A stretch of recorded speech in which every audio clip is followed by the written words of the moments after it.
सबसे पहले अल्लाह रब्बुल इज्जत का शुक्रगुजार हूँ कि जिसने आज मुझे आप लोगों के बीच में हाजिर हुआ हूँ। मैं शहर के उन तमाम लोगों का शुक्रगुजार हूँ जिन्होंने मुझ गुनहगार के लिए दुआएं की, रोजे रखे, नमाजें अदा की।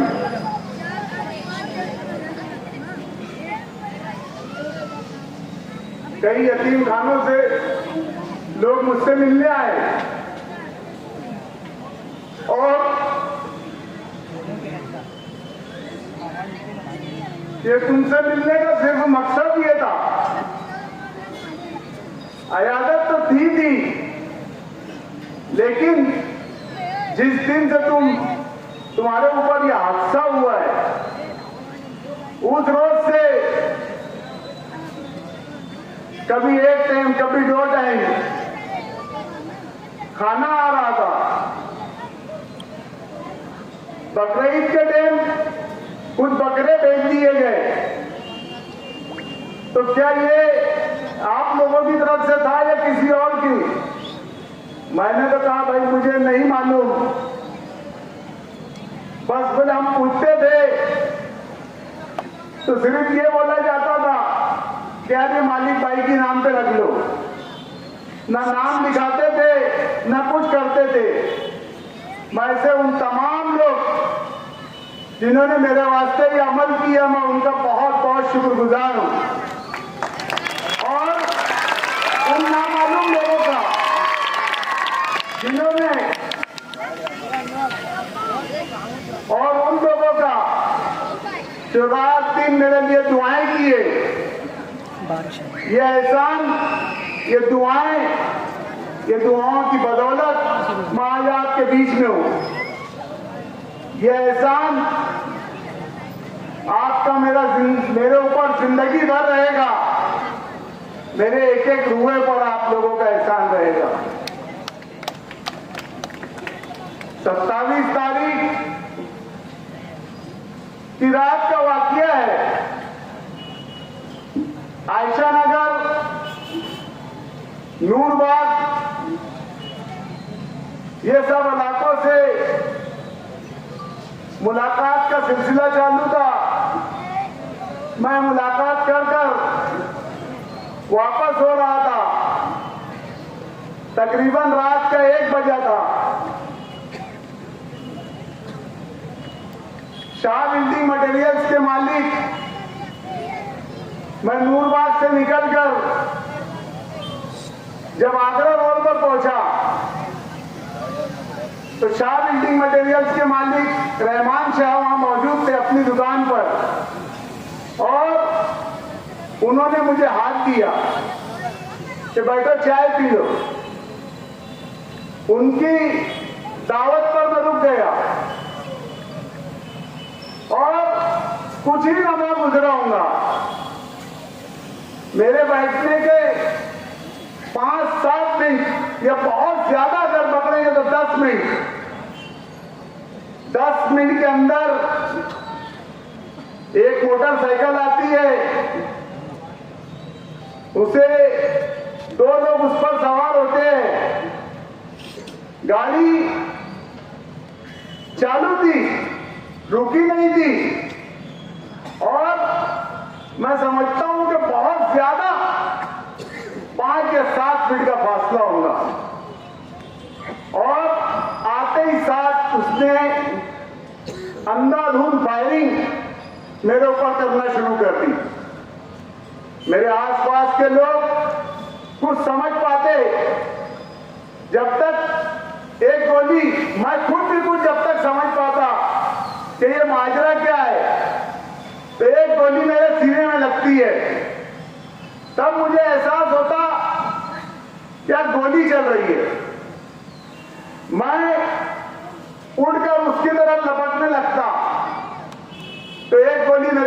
लग जाती है। वो पांव से होती हुई बस एकदम किडनी के करीब आके रुकती है। पहले ही उसका मेरा फासला 5-7 फीट का था। मेरे गिरने के बाद मैं जमीन पर गिर गया और मेरे गिरने के बाद मैं उससे और ज्यादा करीब हो गया जो फायरिंग कर रहा था मेरे ऊपर। जब उसने उसकी नजर से नजर मेरी आंखों से आंखें मिलेगी थी, उसने जब एक गोली आखिरी मेरे सर के ऊपर डाला तो मुझे आज तक यकीन नहीं हो रहा। मैं रातों में सोचता हूं, हॉस्पिटल में तो सिर्फ सोच ही रहा था कि यार अल्लाह ये हाथ मेरा कैसे उठा। आज तक मैं इस चीज को लेकर हैरान हूं कि ये हाथ मेरा ये ऐसे कैसे उठा।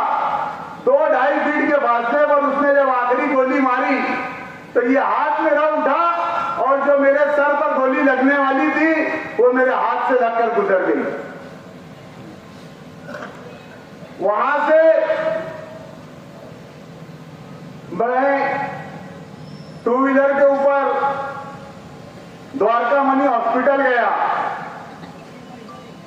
मैंने वहां का जो मंजर देखा था कि 5-50 लोग इधर उधर, 10-20 का ग्रुप इधर, 10-20 का ग्रुप पेट्रोल पंप पर, 10-20 का ग्रुप ये होटल पर। इनका ये प्रोग्राम था कि इसको गोली मारेंगे, इसके साथ के जो लोग हैं वो भागेंगे तो बाकी लोग हम तलवारों से और बाकी हथियारों से इसके ऊपर हमला करेंगे। लेकिन जिसको बोलते ना अल्लाह रखे उसे कौन चखे, जो मारने वाले से बचाने वाला बड़ा था। मैं जिस वक्त उठा और उठ के 2 व्हीलर पर बैठा, 2 व्हीलर के ऊपर जब बैठने के बाद मैंने सबसे पहले कलमा पढ़ा, क्योंकि ये जो गोली थी, टांग की गोली तो मेरी टांग लटक चुकी थी, लेकिन ये जो दिल के पास की गोली थी, इसका मुझे एहसास हो गया था कि दुनियावी एतबार से शायद अब्दुल मालिक तेरा बुलाना आ गया है। कसम परवरदिगार की, मैंने अल्लाह रब्बुल इज्जत की तरफ, आसमान की तरफ सर उठाया और अल्लाह से सिर्फ एक दुआ किया कि अल्लाह आपकी मर्जी है तो मैं भी राजी आपके पास आने के लिए। बस मुझ बदनसीब के तमाम गुनाहों को माफ कर। और वहां से लेकर हॉस्पिटल तक मैं जब भी पहली मर्तबा हज के लिए गया था तो खाने काबा के ऊपर जब मेरी पहली नजर पड़ी थी तो मैंने सबसे पहली दुआ यही मांगा था कि अल्लाह मौत इज्जत वाली देना और मेरी कौम मिल्लत के लिए शहीद होने वाली मौत देना। मैंने अल्लाह बेहतर जानता, मैंने कोई दूसरी दुआ नहीं मांगी थी। और ईमान का खात्मा करना मेरे रब ने वो सुना। मैंने जो कलमात थे रास्ते पर पढ़ता गया। मैं ये बता नहीं सकता कि यहाँ किसी को कोई ऐसा शख्स होगा तजुर्बेकार जिसको गोली लगी होगी, लेकिन उसका जो दर्द था, एक गरम सलाई होती है ना, लाल कर दी जाती है जिसे लाल, ऐसा लग रहा था किसी ने इसे दिल के पास घुसा दिया है। इतनी जलन और इतनी तकलीफ थी, लेकिन मैंने जैसे ही ये दुआ मांगी कि अल्लाह आप जिसमें राजी मैं उसमें राजी, यकीन मानो वो दर्द ऐसा हुआ जैसे कहां गया पता ही नहीं चला। और फिर मैंने देखा कि मेरे अपने लोग बड़े घबराए हुए हैं, टेंशन में। मेरे बच्चे, मेरे भाई, मेरे भतीजे, मेरे भांजे, मेरे शहर के लोग। तो अल्लाह ने मुझे हिम्मत दी और मैंने ये उनसे ये कहा कि अल्लाह बहुत बड़ा है, आप फिक्र मत करो। ये सिर्फ उस वक्त ये हिम्मत देने का, इतनी तकलीफ में हिम्मत देने का मकसद सिर्फ ये था कि जो लोगों ने ये हरकत की है, कहीं मेरा शहर के नौजवान गुस्से में आकर कुछ गलत कदम ना उठा ले। तो मैंने बजाय उनको ये जाहिर किया कि अल्हम्दुलिल्लाह मैं बहुत अच्छा हूं। वहां से मुझे सिटी स्कैन के लिए लेके गया, फिर अचानक क्या डिसीजन हुआ, फैसला हुआ, गोली मेरी कहाँ थी क्या थी वो तो मुझे नहीं बताया जा रहा था। नासिक लेके चले गए मुझे। नासिक के अंदर दूसरे दिन जब मेरा ऑपरेशन शुरू था, ऑपरेशन के बाद ऑपरेशन वगैरह कामयाब हो गया। अभी गोलियां निकली भी नहीं थी मेरे सीने से, मेरे जिस्म से गोलियां निकली भी नहीं थी।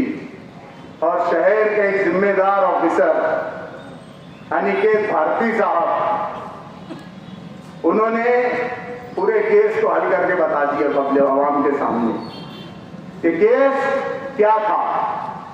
बैठे 2 आरोपी को पकड़े, जिसमें से एक बोगस आरोपी था और एक ओरिजिनल आरोपी था, और यही 2 आरोपी के ऊपर लाकर मामला खत्म कर दिया कि बस ये 2 आरोपी है, यही जमीन का कारोबार था, यही सब कुछ था। तो उस वक्त मेरे जहन में एक चीज आई कि जब एम्बुलेंस में मैं बैठा था तो अनिकेत भारती साहब मेरे पास आए, मुझसे मुसाफा किए और मुझे बोलने लगे कि हिम्मत रखो, कोई बात नहीं। लेकिन उनका ये बयान सुनकर अफसोस हुआ कि कातिल से मोहब्बत भी, मकतूल से हमदर्दी भी, कातिल से मोहब्बत भी और मकतूल से हमदर्दी भी। मोहब्बत का जजा किससे पाओगे? उनका ये रवैया मुझे पसंद नहीं आया। डिपार्टमेंट ने जो हरकत की, उनका ये पूरा प्लान था कि ये 2 लोगों के ऊपर केस खत्म किया जाए। बाद में हमारे एमएलए साहब मुफ्ती मोहम्मद इस्माइल साहब ने आवाज बुलंद की और पुलिस पे प्रेशर बना कि कार्रवाई सब सही सिंध होना चाहिए। हमारे लीडर असदुद्दीन अवैसी साहब और शहर के तमाम जिम्मेदारान, एजाज बेग साहब, यूसुफ इलियास साहब और तमाम शहर के बहुत सारे जिम्मेदारान ने जब ये चीज पुलिस के सामने रखी तो पुलिस की कार्रवाई सही सिमत आना शुरू हुई। मुफ्ती साहब ने ऐवान के अंदर आवाज उठाई, अच्छी बात है। मुफ्ती साहब आपका बहुत बहुत शुक्रगुजार हूं मैं भी कि आपने ऐवान में आवाज उठाई, लेकिन ये आवाज सिर्फ आपने इसलिए नहीं उठाना था कि ये गोली अब्दुल मालिक पे चली है। मुफ्ती साहब मैं कोई तनकीद नहीं कर रहा हूं, आप मेरे एमएलए हो, मेरी पार्टी के एमएलए हो। सिर्फ इतना ही बोलना चाहूंगा कि साहब जो किया तुमने बहुत अच्छा किया, लेकिन अब मैं उम्मीद करता हूं कि शहर के किसी भी एक आम आदमी के ऊपर भी अगर कुछ जरा सी खराश आएंगी तो आप इसी तरीके से आवाज उठाएंगे।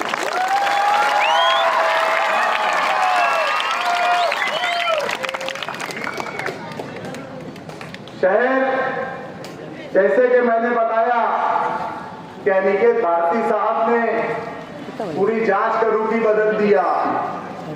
दरअसल ये कोई जमीन और जायदाद का झगड़ा नहीं था, ये झगड़ा जो सैलानी चौक के अंदर मैंने ये बात कही थी कि शहर के अंदर एमडी का नशा बहुत ज्यादा हो रहा है, हमारी नस्लें तबाह हो रही है, हमारी नस्लों को तबाह किया जा रहा है प्री प्लानिंग के तहत। जिस तरीके से बॉम्बे में, मुंद्रा में, भिवंडी में अब ये बीमारी शहर के अंदर आई है, तो मैंने उस वक्त कहा था पुलिस ऑफिसर अफसरान को कि आप लोग इस चीज पर ध्यान दें, आप लोग इस चीज पर ध्यान दें, वरना हम कार्रवाई करेंगे, हम आप लोगों के नाम की कंप्लेंट करेंगे। और मैंने दबे कुछ अल्फाज में या साफ साफ अल्फाज में कहा था कि सियासी घराना है, जो ये नशे का धंधा शहर के अंदर बहुत बड़े पैमाने पे करवा रहा है और शहर को नशे का आदी बनवा रहा है, शहर के बच्चों को, नवी नस्लों को नशा करवाकर जुर्म करवा रहा है। तो ये बात कहीं ना कहीं उन हरामखोरों को जाकर लगी जो ये बात कहते हैं कि फला जगह नेपाल में क्या बोलते कसीनो बसीनो ये वो, इतना शरीफ बन रहा जैसे एफपी काबा से आया है। जिनकी पैदाइश, जिनकी बुनियाद हराम थोड़ी से हुई है, वो ऐसी बात कर रहे हैं। एसपी साहब के बयान से मैं उसी वक्त समझ गया कि बुजदिलों के अंदर हिम्मत नहीं कहां से आ गई। नहीं तो झगड़ा तो 1992-94 से चल रहा था ना। इनके अंदर, ये बुजदिलों के अंदर, अबे गोली अब्दुल मालिक को लगी, 40-40 पुलिस आसिफ शेख रशीद के घर पे बैठे, पुलिस वाह, डॉक्टर खालिद नेहत्ता घूम रहा, अब्दुल माजिद परेशान हाल घूम रहा, तुमको कोई फिक्र नहीं, मैं मरा पड़ा हूं, मुझे नासिक ले जाया जा रहा है। डॉक्टर खालिद ने बोला क्या कम से कम उसका बंदोबस्त दो, ये हमें बंदोबस्त नहीं दिए, इन्होंने कहा बंदोबस्त दिए, वो आसिफ शेख रशीद के घर पर, वो खलील के घर पर, वो अकील के घर पर। तो मुझे बताइए कि ये माजरा क्या है। और कार्रवाई के नाम पर 2-4 दिन तुमने शहर में बहुत डंडे बरसाए, गरीब आवाम को तकलीफ दी, पान दुकान वालों को मारा जा रहा, होटल वालों को मारा जा रहा, शहर बंद कराया जा रहा और आरोपी मजे से घूम रहे। अरे तुमने तो इतने खबरी फैलाने की तो जरूरत ही नहीं थी, एक ही खबरी मिल गया गांव में, तो इतना बड़ा खबरी तुमको मिल गया। वो बोलता है कि पुलिस से पहले मुझे सब मालूम पड़ता है, यानी इसका मतलब अल्ताफ टकला का मर्डर भी तुझे मालूम है। इसका मतलब आरिफ कुरैशी का मर्डर भी तुझे मालूम है। इसका मतलब सिराज भैरव का मर्डर भी तुझे मालूम है। इसका मतलब शफीक एंटी करप्शन में हमला करने वाले भी तुझे मालूम है। इसका मतलब रिजवान सर पर हमला करने वाले भी तुझे मालूम है। इसका मतलब इसराइल इस्सू में हमला करने वाले भी तुझे मालूम है। इसका मतलब एजाज बेग पर हमला करने वाले भी तुझे मालूम है। इसका मतलब शहर में कहां गांजा बिक रहा, कहां पाउडर बिक रहा, कहां एमडी बिक रही, कहां चरस बिक रहा, कहां जुआ चल रहा, कहां सट्टा चल रहा, ये सब तुझे मालूम है। और यही तो मालूम रहता, तुझे इतनी अंदर की रिपोर्ट है तो सारे शहर के 2 नंबर के धंधे चला रहे, तुम क्या समझ रहे? ये 2-3 मूंगफली के दाने मेरी जिस्म में डाल के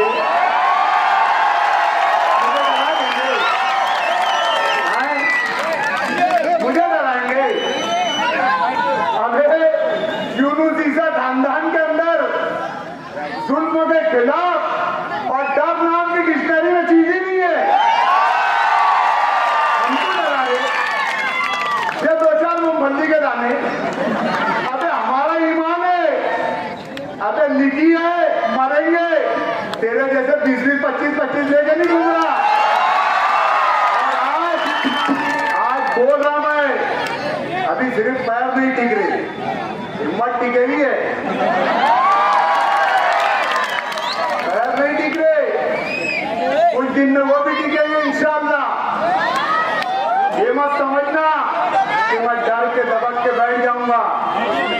मेरे शहर को तुम नुकसान पहुंचाओगे, मेरी नस्लों को तुम नुकसान पहुंचाएंगे, मेरी कौम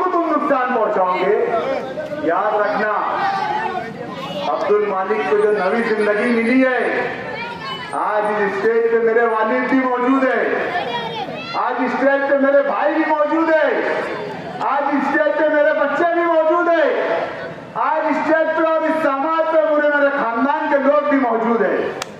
मैं उनके सामने ये बात कर रहा हूं कि अब मुझे जो जिंदगी मिली है, ये अल्लाह ने मुझे जो नवी जिंदगी दी है, ये आप लोगों की दुआओं की बदौलत है।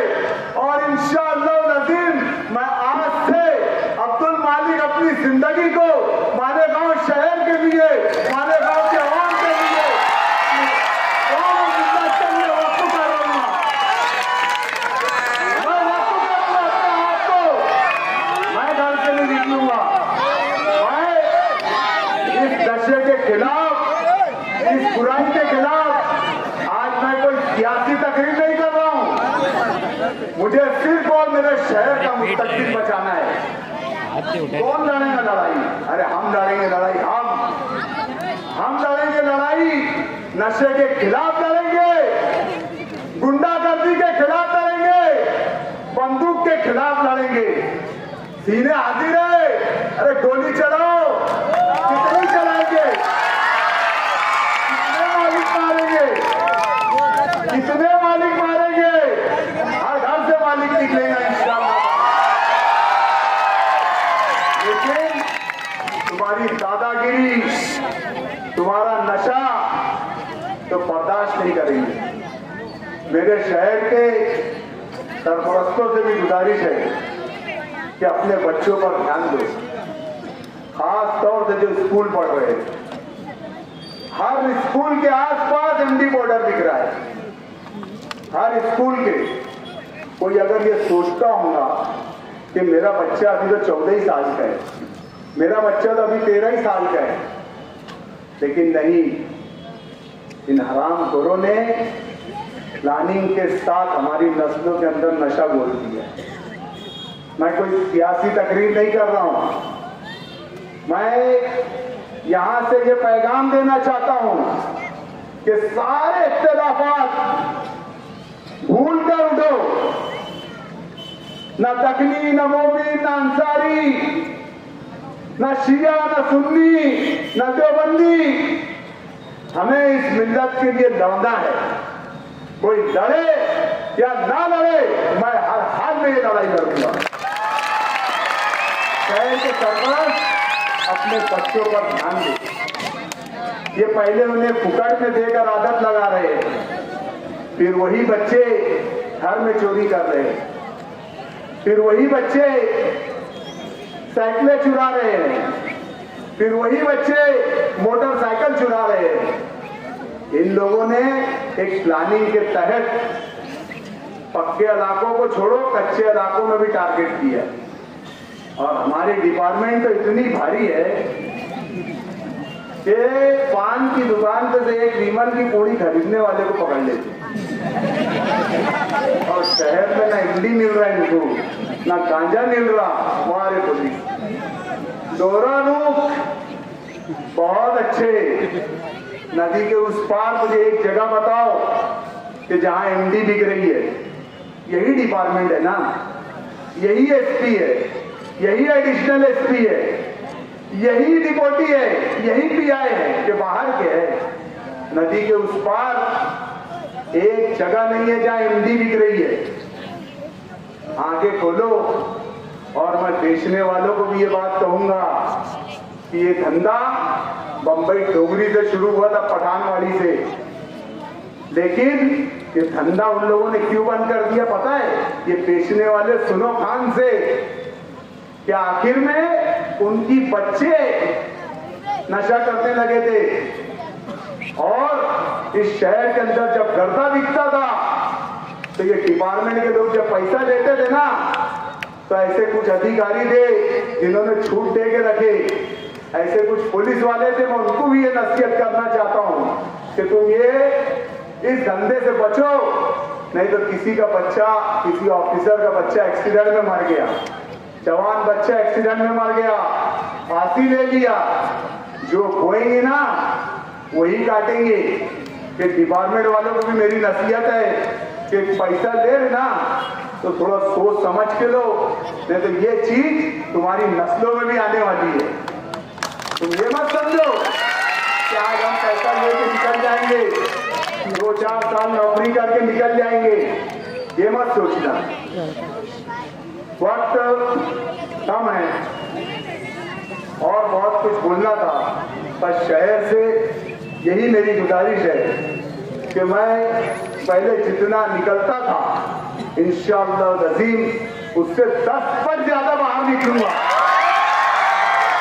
कौम मिल्लत के लिए। मैं हसीब जानी के इस अशार के साथ बैठो 2 मिनट अभी बाकी है, टाइम बहुत है। हसीब जानी के इन मिसरों के साथ अपनी तकरीर को खत्म करता हूँ कि मैं बागी हूँ,